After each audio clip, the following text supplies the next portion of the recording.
Hi students, வணக்கம். இப்போ என்ன பார்க்க போகிறோம்? இயல் 4 சமச்சீர் தன்மை. இந்த இயல் 4ல் எதை பற்றி கொடுத்துருக்காங்க? சமச்சீர் தன்மை. சமச்சீர் தன்மைனா என்ன? இதில் நம்ம என்னென்ன கற்றுக்கிற போகிறோங்கிறத பார்க்க போகிறோம். கற்றல் நோக்கங்கள். நமது சுற்றுச்சூழலில் உள்ள சமச்சீர் தன்மை கொண்ட பொருட்களை அடையாளம் காணுதல். நம்மளை சுற்றி எந்தெந்த பொருளெல்லாம் சமச்சீர் தன்மையோட இருக்கு பார்க்க போறோம். சமச்சீர் தன்மையின் வகைகளை புரிந்து கொள்ளுது. சமச்சீர் தன்மையினுடைய வகைகள் எதுன்னு பார்க்கலாமா? நமது சுற்றுச்சூழலில் பெரும்பாலான பொருட்கள் அழகிய தன்மையோடு காட்சியளிப்பதை நாம் காண்கிறோம்.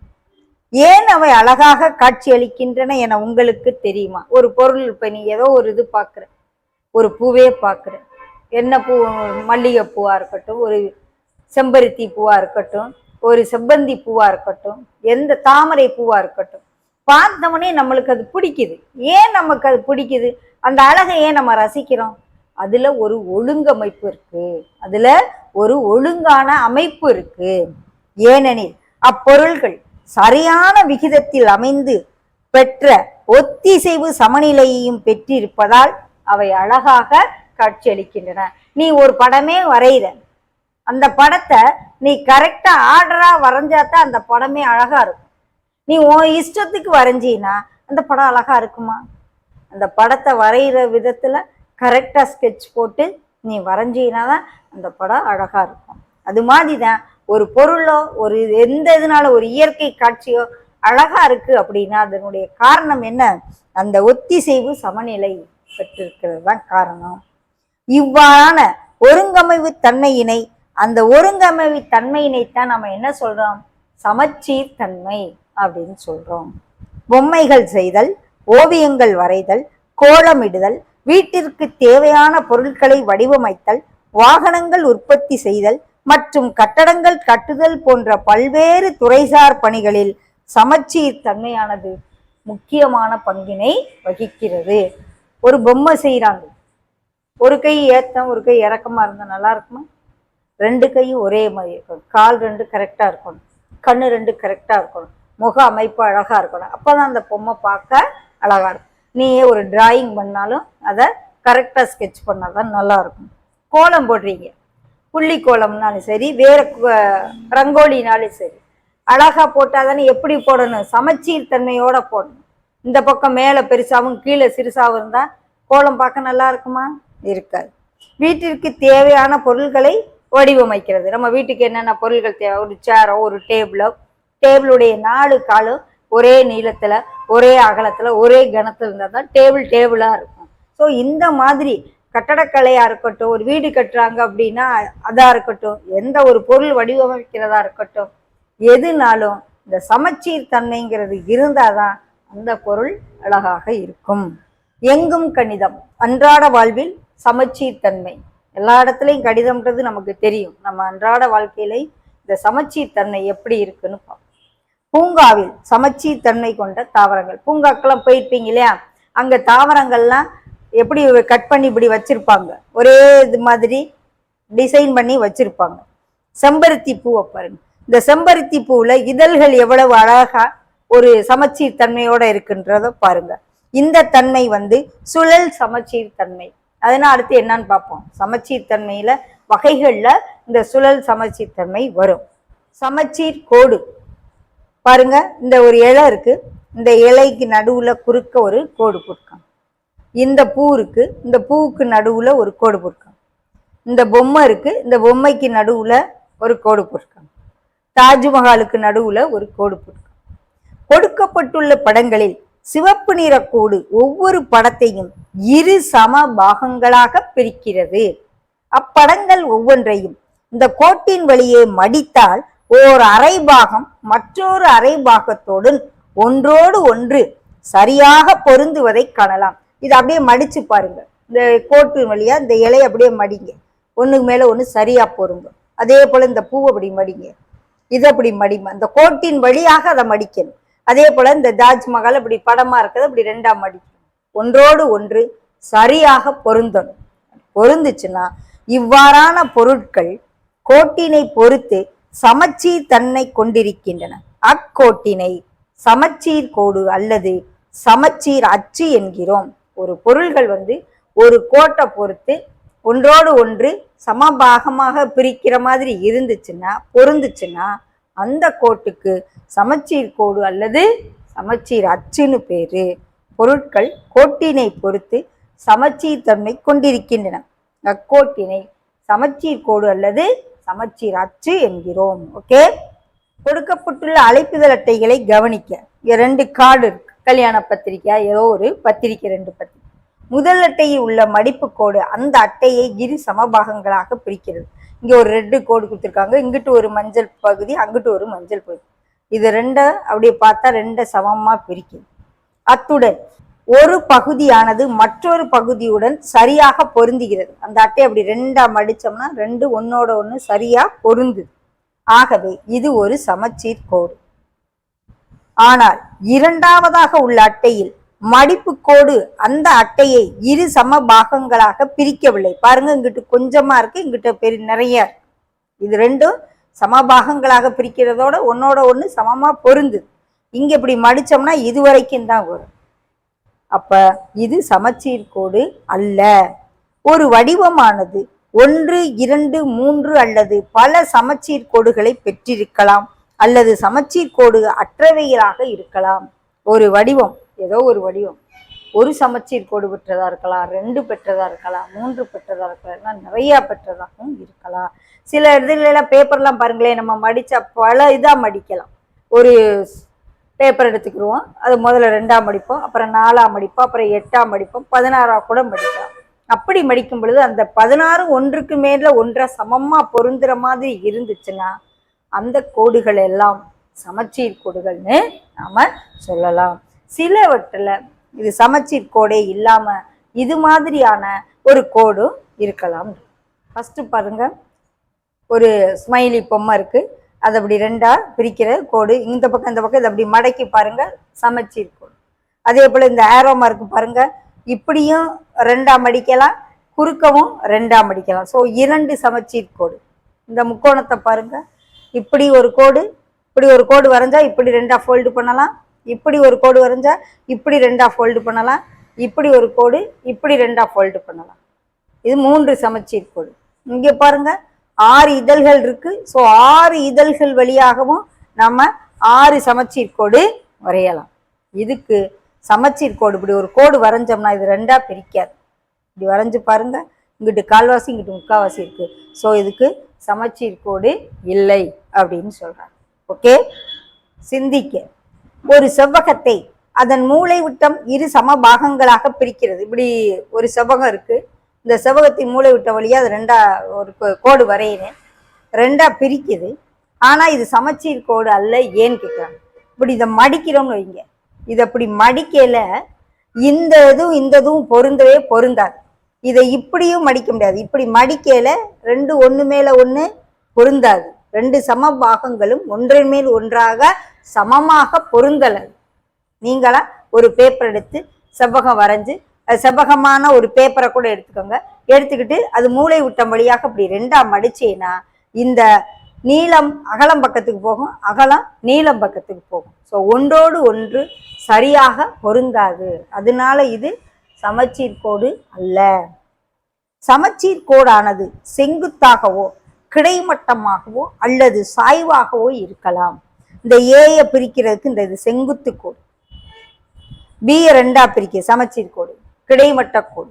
சதுரத்தை மூளை விட்டத்தின் வழியாக 2ஆ பிரிக்கலாம். இதை அப்படி மடக்கணும்னா 4 பக்கமும் சமம்னால ஒன்று மேல ஒன்று அழகா ஓவர்லாப் ஆகிக்கிறோம், பொருந்திடும்.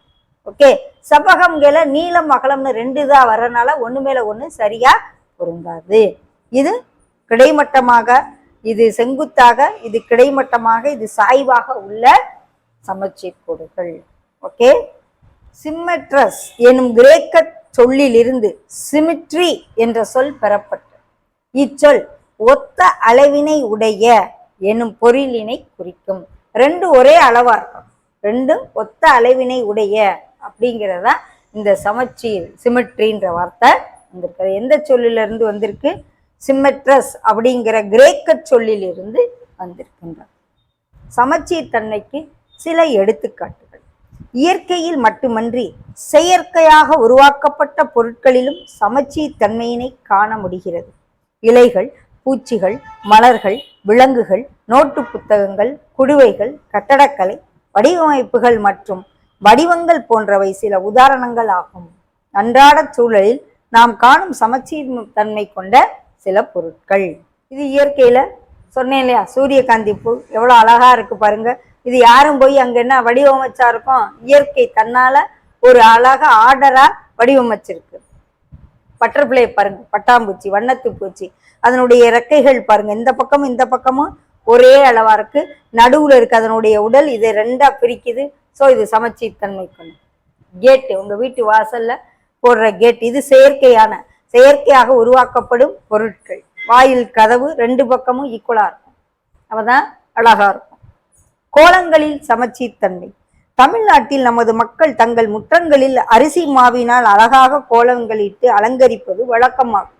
அக்கோலங்களில் பெரும்பாலானவை சமச்சீர் தன்மை பெற்றிருப்பதால் அழகாக காட்சியளிக்கின்றன. அதை நின்று நம்ம ரசிக்கிற அளவுக்கு சில பேர் அழகா கலர் கொடுத்து அந்த கோலங்களை அழகா, அந்த பொங்கல் அப்பெல்லாம் நீங்க வீடுகள்ல போடுவீங்க இல்லையா கேர்ள்ஸு, அழகா நீ வடிவமைச்சு அந்த புள்ளிகள் ஆர்டரா வச்சு ரெண்டு பக்கமும் அழகா போட்டினாதான் சீரா வடிவமைச்சிருந்த அந்த கோலம் பார்க்கறதுக்கு அழகா இருக்கும். கோலங்களில் சமச்சீர் தன்மை. தமிழ்நாட்டில் நமது மக்கள் தங்கள் முற்றங்களில் அரிசி மாவினால் அழகாக கோலங்களிட்டு அலங்கரிப்பது வழக்கமாகும்.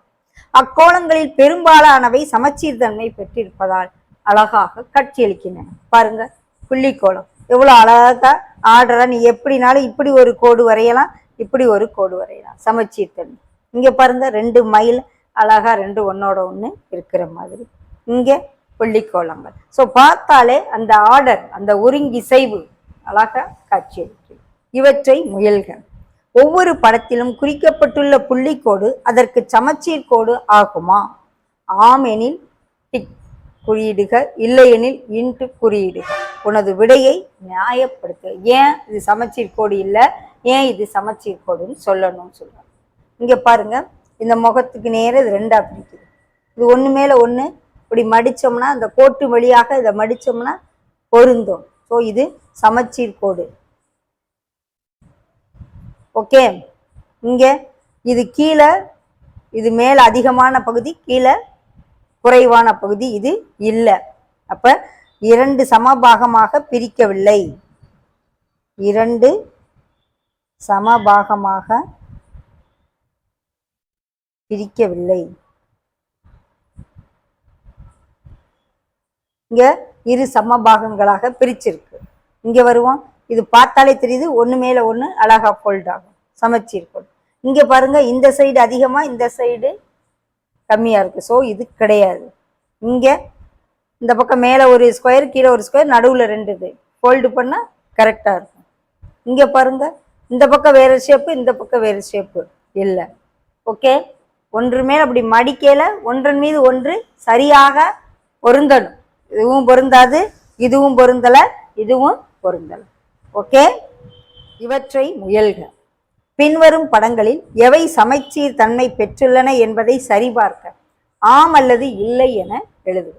இப்போ இந்த பேண்ட் இருக்கு, இந்த பேண்ட்டை நான் அப்படி கூடால அப்படி ஒரு கோடு போடுறேன், ரெண்டு காலை தனித்தனியா பிரிச்சிருமா? அப்ப இது சமச்சீர் தன்மை பெற்றது. ஓகே, இங்க வருவோம். மேகம், மேகம் அப்படியே மழையா பொழிய போது, இதை நம்ம ஒரு சமச்சீர் கோடு இதுல வரைய முடியுமான்னு செக் பண்ணி பார்ப்போம்.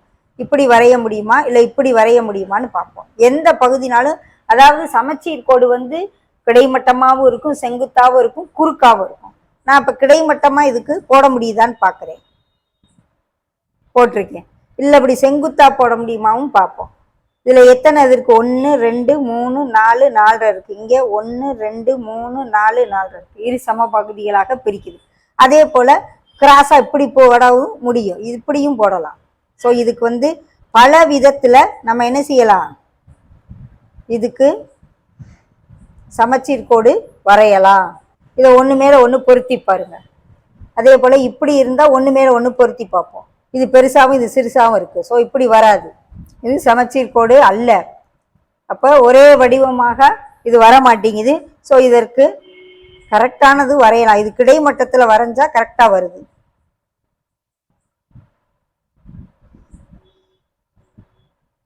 ஷேப் கரெக்டா மடிச்சு பாருங்க. இப்படி ஒன்னோட ஒண்ணு என்ன செஞ்சு பார்க்கணும், அப்படி மடிச்சு பார்த்தோம்னா ஒன்னோட ஒண்ணு ஓவர்லாப் ஆகுச்சுன்னா இது என்னது, சமச்சீர் கோடு இருக்கு. இங்க வருவோம். இந்த சிப்பி இருக்கு, இதுக்கு இருக்கு, இதுக்கு இருக்காது. இப்படி வரைஞ்சாலும் மேல ஒரு ஷேப்பு கீழே ஒரு கோடு எக்ஸ்ட்ராவா வருது. இதுக்கு எல்லாத்துக்கும் அழகா சமச்சீர் கோடு வழியே இந்த பாருங்க எத்தனை சமச்சீர் கோடுனாலும் நம்ம இதுக்கு போடலாம். ஓகே, எத்தனை இதழ் இருக்கோ அத்தனைக்கு 1 2 3 4 5 6 7 8 இது இருக்கு. ஸோ 8 சமச்சீர் கோடு இதுக்கு வரையலாம். ஓகே, இதுக்கு முடியாது. அதே போல இதுக்கு ஷேப் வந்து வித்தியாசப்படுது, அந்த மேகங்களுடைய அலைகள் வந்து வித்தியாசப்படுது. அதனால நீங்க என்ன செய்யறீங்க, இது மாதிரி வரைஞ்சு பேப்பரை வச்சு ஃபோல்டு பண்ணி பாருங்க, வராது. ஓகே, ஷேப் கொஞ்சம் வித்தியாசப்படுது. ஓகேவா, இங்கிட்டு 1 2 3 4 தான் வருது, அங்கிட்டு 1 2 3 4 5 வருது. ஸோ கிட்டத்தட்ட கொஞ்சம் டிஃபரன்ஸ் இருக்கிறதுனால இதுக்கு நம்ம என்ன செய்ய முடியாது, சமச்சீர் கோடு வரைய முடியாது. சமச்சீர் கோடு வரையணும் அப்படின்னு சொன்னா அது 2 சமபாகங்களாக பிரிக்கணும். இன்னொன்று அந்த கோட்டின் வழியாக அந்த 2 சமபாகங்களும் சரியாக பொருந்தணும். அதுதான். ஸோ இந்த 2க்கும் சமச்சீர் கோடு இல்லை. ஒழுங்கு பலகோணத்தின் அனைத்து பக்கங்களையும் மற்றும் அனைத்து கோணங்களையும் சமமாக கொண்டு ஒரு மூடிய வடிவம். சமச்சீர் கோடுகளின் எண்ணிக்கை அதன் பக்கங்களின் எண்ணிக்கைக்கு சமமாக இருக்கும். அருங்கோணம்னா 6 சமச்சீர் கோடு இருக்கும், பலகோணம்னா எண் கோணம் இருக்குன்னா இப்ப எண் சமச்சீர் கோடுகள் இருக்கும். இப்ப முக்கோணம் சமபக்க முக்கோணம்னா 3 சமச்சீர் கோடு இருக்கும். ஸோ ஒரு மூடிய வடிவத்தினுடைய எண்ணிக்கையை பொறுத்து அந்த சமச்சீர் கோடும் இருக்கும்னு சொல்ல வரேன். ஓகே, இந்த இங்க பாருங்க இதுக்கு வந்து 8 இது இருக்கு. ஸோ 8 சமச்சீர் கோடு இதுல நம்ம வரையலாம். இவற்றை முயல்க. ஒரு காகிதத்தில் பின்வரும் படங்களை வரைக. ஒவ்வொன்றையும் தனித்தனியே வெட்டி எடுத்து ஒரு பகுதியை மற்றொரு பகுதியுடன் சரியாக பொருந்துமாறு மடிக்கவும். மேற்காணும் படங்களில் எவை 1 2 அல்லது பல சமச்சீர் கோடுகளை கொண்டுள்ளன, மேற்காணும் படங்களில் எவை சமச்சீர் கோடினை பெற்றிருக்கவில்லை அப்படின்னு சொல்லி கேட்குறாங்க. இது பாருங்க, இப்ப இந்த செவ்வகத்தை நம்ம இப்படி குறுக்க இது பண்ணலாம். 2 சமபாகமா பிரிச்சிருக்கா, ஒன்று மேலே ஒன்று இப்படி நம்ம ஃபோல்டு பண்ணலாம். ஓகே, அதே போல் இப்படி. ஸோ இதுக்கு 2 சமச்சீர் கோடு, இப்படியும் ஃபோல்டு பண்ணலாம், இப்படியும் ஃபோல்டு பண்ணலாம், மடக்கலாம். ஸோ இதுக்கு 2 சமச்சீர் கோடு இருக்கு. மேற்காணும் படங்களில் எவை 1 2 அல்லது பல சமச்சீர் கோடுகளை இப்போ இதே இது மூளை விட்டத்து வழியாக வரைஞ்சோம்னா செவ்வகத்துக்கு சமச்சீர் கோடு இருக்காது. ஸோ இதுக்கு மொத்தம் எத்தனை இருக்கு, 2 இருக்கு, 2 சமச்சீர் கோடு. ஓகே, அடுத்தது இதுக்கு வருவோம். இது எப்படி இது மடைச்சு இப்படி ஒன்று மேலே ஒன்று இது அழகா நம்ம சரிவகம் இப்படி ஃபோல்டு பண்ண முடியுமான்னு பாருங்க. இப்படி ஃபோல்டு பண்ண முடியாது, ஏன்னா இது மூளை விட்டம் வழியாக இதை நம்ம இப்போ மடக்கிறேன் அப்படின்னா இப்படி மடக்க முடியாது, இப்படி மடக்கலாம். இதே போல் கிடைமட்ட கோடு. ஓகே, அதே போல் இந்த பக்கம் அப்படி மடக்கலாம்ல. ஓகேவா, 2 கிடைமட்ட கோடு, 1 செங்குத்து கோடு ஃபோல்டு பண்ணால் அழகா பண்ணிடலாம். இதே இது சதுரமாக இருந்தால் நம்ம மூளை விட்டம் வழியாக மடக்கலாம். இது சாய் சதுரமாக இருக்கு. ஓகே, இதுக்கு 2, இதுக்கு வருவோம். இப்படி 1 ஃபோல்டு பண்ணலாம், 2ஐயும் மடக்கலாம் சமமாக, அதே போல் செங்குத்தாகும். ஓகே, பிறகு இப்படி வரைஞ்சி பார்ப்போம். இப்படி நீ கோடு வரைஞ்சின்னா இது ஃபோல்டு பண்ண முடியுமான்னு நீங்கள் பேப்பரை கட் பண்ணி வரைஞ்சி பாருங்க. ஓகே, இங்கே எத்தனை 1 2 3 6 பக்கம் இருக்கு. ஸோ அருங்கோணமாக இருக்கு. ஸோ 6 சமச்சீர் கோடு நம்ம அழகா வரையலாம். 1 ஓகே, சமபாகமாக பிரிக்குதா, 2 3. இப்போ 3 சமச்சீர் கோடு இங்கே இருக்கு. 1 2 3 சமச்சீர் கோடு. ஓகே, ஏன்னா இங்கே பாக்ஸ் இருக்கனால.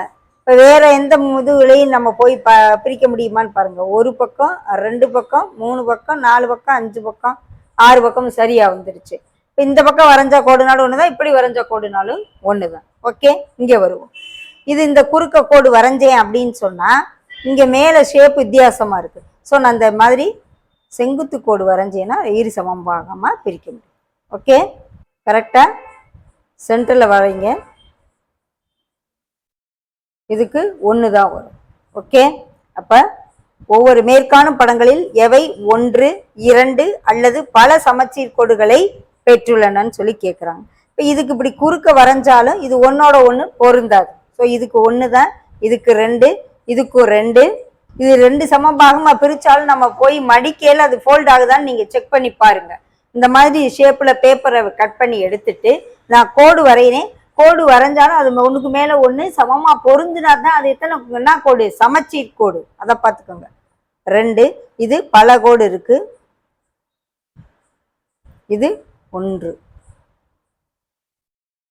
ஓகே, இப்படி தான் ஃபோல்டு பண்ணால் சமமாக ஃபோல்ட் ஆகும். மேற்காணும் படங்களில் எவை சமச்சீர் கோட்டினை பெற்றிருக்கவில்லை? எதுவும் இல்லை, எல்லாத்துக்குமே சமச்சீர் கோடு இருக்கு. அடுத்து 0 முதல் 9 வரை உள்ள எண்களை எழுதுக. சமச்சீர் கோட்டினை பெற்றுள்ள எண்கள் எவை? சமச்சீர் கோடற்ற எண்களை பட்டியலிடுக.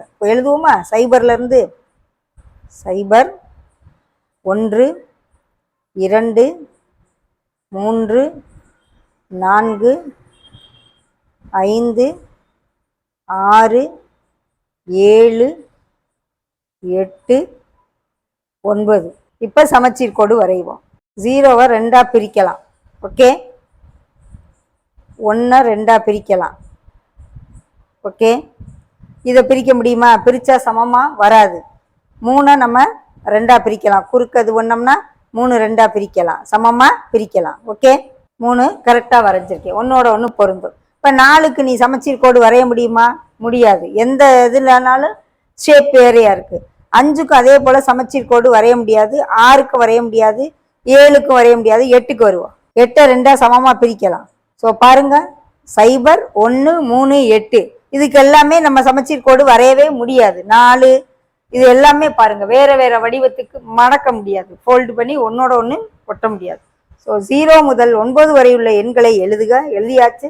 சமச்சீர் கோடினை பெற்றுள்ள எண்கள் 0, 1, 3, 8. ஓகே, இது போக மிச்ச சமச்சீர் கோடற்றவை 2, 4, 5, 6, 7, 9. ஓகே, சமச்சீர் கோடு என்னன்னு பார்த்துருக்கோம். அடுத்து எதிரொலிப்பு சமச்சீர் தன்மை. குமரன் கண்ணாடியின் முன் நின்று தன்னுடைய பிறந்த நாள் கொண்டாட்டத்திற்காக தயாராகி கொண்டிருந்தான். தன்னுடைய மாமா அன்பளிப்பாக அளித்த டிஷர்ட்டின் மீது ஐ லவ் மேம் என்ற அழகான வாக்கியத்தை கவனித்தான். அவற்றுள் ஐ மற்றும் மேம் என்ற சொற்களின் எழுத்துக்கள் கண்ணாடியில் எவ்வித மாற்றமும் இன்றி அதே போன்று இருப்பதையும், லவ் என்ற சொல் இப்படி நம்ம கண்ணாடியில பார்க்கல அந்த எழுத்துக்கள் எப்படி தெரியுது? திரும்பி தெரியும், திரும்பி தலைகீழ தெரியும் என்றவாறு மாறி இருப்பதை பார்த்தான். ஆர்வத்தின் காரணமாக மேலும் சில ஆங்கில பெரிய எழுத்துக்களை கொண்ட அட்டைகளை கண்ணாடியில் காண்பித்து எந்தெந்த எழுத்துக்கள் மாறாமல் அதே போன்று தெரிகிறது என்பதை சரிபார்த்தான். அவன் கண்டறிந்த சில எழுத்துக்கள் ஏ, ஹைச் மற்றும் ஐ ஆகியவை கண்ணாடியில் அதே போன்று பிரதிபலித்தன.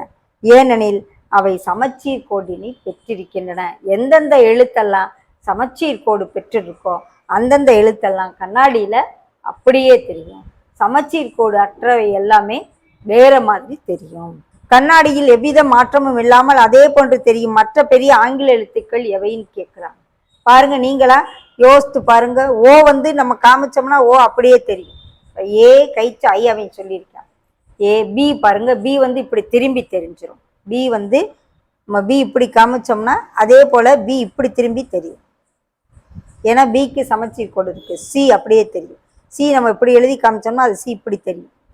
டி பாருங்க, டி இப்படி போட்டோம்னா அது டி இப்படி திரும்பி தெரியும், சமச்சீர் கோடு பெற்றவை. இ அப்படியே தெரியும், இ இப்படி காமிப்போம் அது இப்படி தெரியும்.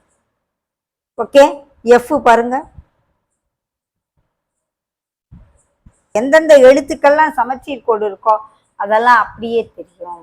கைச்சுக்கு சமச்சீர் கோடு இருக்கும், கைச்சு இப்படி சமச்சீர் கோடு இருக்கு. ஐ சமச்சீர் கோடு இருக்கும். ஓகே, ஜேக்கு பாருங்க இருக்காது. ஜே இங்கிட்டு கீழே வளைவா இருக்கும், மேல வேற மாதிரி இருக்கும். ஸோ இதுக்கெல்லாம் சமச்சீர் கோடு இல்லாத எழுத்தெல்லாம் வேற மாதிரி தெரியும். சமச்சீர் கோடு இருக்க எழுத்துக்கள் மட்டும் எப்படி இருக்கும், அப்படியே பிரதிபலிக்கும். ஏற்கனவே சமச்சீர் கோடானது ஒரு வடிவத்தை இரு சமபாகங்களாக பிரிக்கும் என்பது நாம் அறிந்தது. அக்கோட்டின் மீது நாம் கண்ணாடியை வைத்தால் அந்த வடிவத்தின் மற்றொரு பகுதி ஆடியில் எதிரொலிப்பு செய்யப்பட்டு முழுமையான வடிவம் கிடைக்கிறது. இது எதிரொலிப்பு சமச்சீர் தன்மை. அந்த கண்ணாடி அந்த கோட்டுக்கு மேல இப்ப நம்ம டி மேல அந்த ஈர் மேல இந்த இடத்துல கண்ணாடியை வச்சோம்னா அதுவும் இதுவும் ஒன்றோடு ஒன்று பொருந்துற வடிவத்தை நமக்கு கொடுக்கும் அப்படின்றாங்க. சமச்சீர் கோடுக்கு பதிலாக கண்ணாடியை அந்த இடத்துல நம்ம சமச்சீர் கோடா நினைச்சுக்கிறணும். ஸோ அந்த இதுக்கு பேரு எதிரொலிப்பு சமச்சீர் தன்மை அப்படின்னு சொல்றாங்க. ஓகே, ஒரு வடிவம் சமச்சீர் கோட்டினை பெற்றிருந்தால் அது ஆடி சமச்சீர் தன்மை பெற்றிருக்கும். ஒரு வடிவத்துக்கு சமச்சீர் கோடு இருந்துச்சுன்னா அது கட்டாயம் ஆடியிலையும் சமச்சீர் தன்மையை பெற்றிருக்கும் சொல்லலாம். ஒரு பொருளை கண்ணாடியில் காண்பிக்கும் பொழுது ஆடியில் கிடைக்கும் அப்பொருளின் பிம்பத்தை எதிரொலிப்பு என்கிறோம். என்னையே தான் அதை அப்படியே எதிரொலிக்க. நான் கண்ணாடி முன்னாடின்னா நான் என்னையை காமிக்க, நீ நின்றேன்னா உன்னையே காமிக்க. ஸோ அது எதிரொலிப்பு அப்படின்னு நீங்க அறிவியல்ல படிச்சிருப்பீங்க. பின்வரும் படமானது ஆங்கில எழுத்தான ஏயின் எதிரொலிப்பை காட்டுகிறது. ஏ மற்றும் அதன் பிம்பத்திற்கு இடையில் கண்ணாடிக்கு பதிலாக ஒரு கோடு இருப்பதாக நினைத்து கொள்வோம். இந்த அருக்கு ஏன் அப்படி வச்சிருக்கேன். இது கோடுக்கு பதிலா அந்த இடத்துல என்ன இருக்கு, கண்ணாடி இருக்கு. அப்ப கண்ணாடி அப்படியே ஏ என்ன செய்யுது, பிரதிபலிக்குது. இது ஏங்கிற பொருள், இது ஏங்கிற பிம்பம். ஸோ நடுவுல இந்த கோடை சமச்சீர் கோடை வச்சிருக்காங்க. அப்படியே கொண்டாந்து வச்சிங்கன்னா ஏ மேல ஏ பொருந்தன், இந்த சி மேல சி பொருந்தன், டி மேல டி பொருந்தன். அப்படி இருந்தாதான் அது சமச்சீர் தன்மை பெற்றதுன்னு சொல்லலாம். பொருளும் அதன் கண்ணாடி பிம்பமும் கோட்டினை பொறுத்து சமச்சீர் தன்மை பெற்றிருப்பதை நாம் காணலாம். காகிதத்தை கோட்டின் வழியே மடித்தால் அக்கோடானது சமச்சீர் கோடாக மாறுகிறது. ஒரு பொருளும் அதன் பிம்பமும் ஆடியிலிருந்து சமதூரத்தில் இருக்கும். பொருளுக்கும் அதன் ஆடி பிம்பத்திற்கும் இடையே உள்ள ஒரே வேறுபாடு அதன் இடவள மாற்றம் ஆகும். நான் கண்ணாடி முன்னாடி நின்று வலது கையை தூக்குனேன்னா அது இடது கையை கண்ணாடி பிம்பத்துல காணும். இடது கையை தூக்குனேன்னா வலது கை தூக்குற மாதிரி இருக்கும். அந்த இதுக்கு பேர் தான் என்ன மாற்றம், இடவள மாற்றம். இந்த மாற்றத்துக்கு பேர் என்னது, இடவள மாற்றம். சுழல் சமச்சீர் தன்மை. நாம் ஏற்கனவே சுழற்சியை பற்றி கற்றிருக்கிறோம். சுழற்சி என்பது ஒரு மைய புள்ளியை பொறுத்து சுற்றி வருவதை குறிக்கிறது. நீயே ஒரு சக்கரத்தை பார்ப்ப, சக்கரத்தினுடைய அச்சு இருக்கும், அந்த அச்சை சுற்றி தான் அந்த சக்கரம் சுத்தும். ஒரு புள்ளிய ஒரு கோடை அச்சா வச்சுதான் அந்த பொருளை என்ன செய்யும், சுத்தும். நீ இந்த பேனால ஒரு வளையல இது பண்ணிட்டு சுத்துனேன்னா அப்படியே சுத்தும். ஒரு அச்சு வேணும், ஒரு பொருள் சுத்துது அப்படின்னா அப்ப நீ கையில ஒரு நோட்டை வச்சுக்கிட்டே இப்படியே சுத்தலாம். அப்போ உன் கை தான் அங்க, உன் விரல் தான் அங்க அச்சா இருக்கும். சுழற்சி என்பது ஒரு மைய புள்ளியை பொறுத்து சுற்றி வருவதை குறிக்கிறது. காகித காற்றாடி, நீங்க காகித காற்றாடி விட்டுருக்கீங்க இல்லையா, குடை ராட்டினம், மின் விசிறி, ஃபேனு. சிறந்த எக்ஸாம்பிள் நம்ம அன்றாட வாழ்க்கையில பார்க்கறது நம்ம ஃபேனு. ஃபேனுக்கு நடுவுல ஒரு அச்சு இருக்குல்ல, அதை வச்சுத்தானே அந்த ஃபேன் சுத்துது. பம்பரம், நீங்க பம்பரம் விளாண்டுருப்பீங்கல்ல பாய்ஸ் எல்லாம், அந்த ஆணியை வச்சுதானே அந்த பம்பரம் அப்படியே சுத்துது. வண்டியின் சக்கரங்கள், ஸ்பின்னர் ஆகியவை அன்றாட வாழ்வில் நாம் காணும் சுழலும் பொருள்களுக்கு சில எடுத்துக்காட்டுகள் ஆகும். பாருங்க, இந்த நடுவுல ஒரு குச்சி இருக்கும், நீ போக போக அந்த குச்சியை பிடிச்சிக்கிட்டு போக போக இந்த காத்தாடி சுத்தும். இந்த சக்கரத்துக்கு இதுதான் அச்சு, ஃபேனுக்கு இதுதான் அச்சு, குடை ராட்டினத்துக்கு சென்டர்ல ஒரு இது மாதிரி இருக்கும், அதை வச்சுதான் இந்த ராட்டினம் சுத்தும். ஒரு முழு சுற்று நிறைவடையும் பொழுது சுழலும் பொருளானது தன் ஆரம்ப நிலைக்கே மீண்டும் வந்தடைகிறது. ஒரு ஃபுல் ரொட்டேஷன் கொடுத்தோன்னே அது எந்த இடத்துல ஸ்டார்ட் ஆச்சோ அந்த இடத்துக்கே நிற்கும். ஒரு முழு சுற்றில் அப்பொருளானது எவ்வளவு டிகிரி கோணத்தை சுற்றி இருக்கும், 360 டிகிரி கோணத்தை அடைகிறது. இந்த சூழல் குறித்து சிந்திக்க, ஒத்த அளவுடைய இரு செவ்வக வடிவிலான பிஸ்கட்டுகளை ஒன்றின் மீது ஒன்றாக வைக்கவும். ஒரு செவ்வக வடிவான 2 பிஸ்கட்டை ஒன்றின் மேல ஒன்றை வைக்க சொல்லலாம். ஒரு பிஸ்கட்டை நிலையாக பிடித்து கொண்டு மற்றொன்றை அதன் மீது வைத்து படத்தில் காட்டியுள்ளவாறு சுற்றவும். இந்த சுழல் சமச்சீர் தன்மைக்கு எடுத்துக்காட்டு சொல்லி வராங்க. ஒரு 2 பிஸ்கட் ஒன்னோட ஒன்று மேலே வச்சிருக்காங்க. ஒரு பிஸ்கட் மேலே இன்னொரு பிஸ்கட்டை, ஒரு பிஸ்கட் அடியில் இருக்க பிஸ்கட்டை அப்படியே வச்சுட்டு ஒரு பிஸ்கட்டை மட்டும் என்ன செய்யறாங்க, லேசா அப்படி சுழற்றுறாங்க. முதல் முறை பொருந்துகிறது, அப்படி சுழற்றி அப்படி திருப்பினோடனே டக்குன்னு ஒன்று மேலே ஒன்று பொருந்திடும்.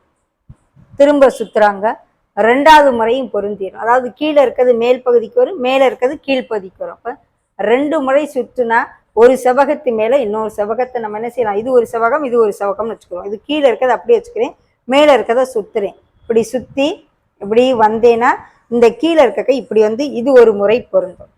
திரும்ப இப்படி சுற்றில ரெண்டாவது முறை பழைய ஒரிஜினல் பொசிஷனுக்கே வந்துடும். ஸோ 2 முறை இது பொருந்து.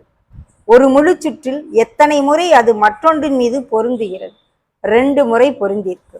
ஸோ கீழே உள்ள எடுத்துக்காட்டிலிருந்து ஒரு ஸ்பின்னரை அதன் மையத்தை பொறுத்து சுழற்றினால் அது ஒரு முழு சுற்றில் 3 நிலையில் பொருந்தும். பாருங்க, ஆரம்ப நிலை இப்படி வச்சிருக்காங்க. இந்த ஸ்பின்னர் ஒரு ரொட்டேஷன் அப்படி கொடுக்குறோம்.